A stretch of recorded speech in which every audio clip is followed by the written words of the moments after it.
we're discussing the engagement. The pelvic brim is basically the edge of the pelvic inlet. Suppose this is the pelvic cavity. Suppose this is the pelvic inlet. This is the cavity, the pelvic cavity, and this is the outlet.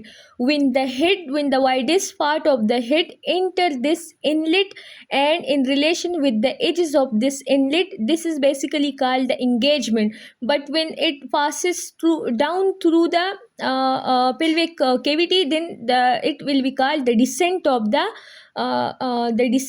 head. And when the widest part of the head passes through the cervix, when widest part of fetal head passes through cervix, then it is called full dilatation of cervix.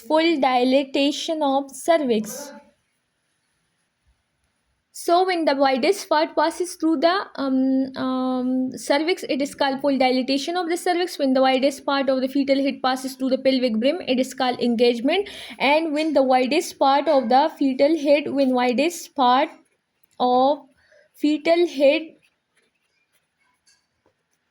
passes through the vulva,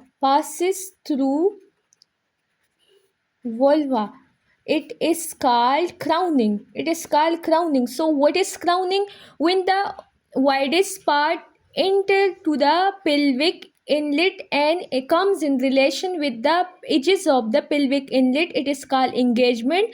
When the head descend down in the pelvic cavity, it is called descent of the head.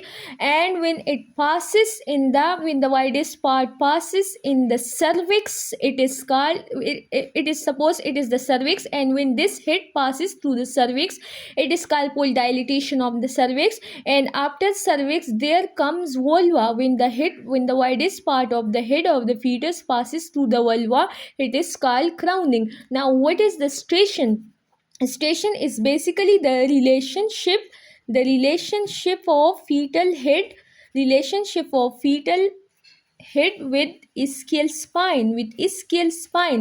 The relationship of the fetal head with ischial spine is basically called the station.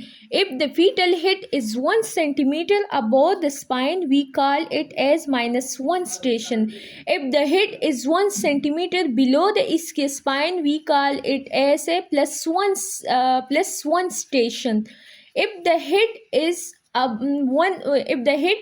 2 centimeter above the ischial spine, what will be this called? This will be called -2 station. If the head is 2 centimeter below the ischial spine, then it will be called +2 station. These are the basic definition which are important for understanding the abnormal labor and for understanding the normal and abnormal labor.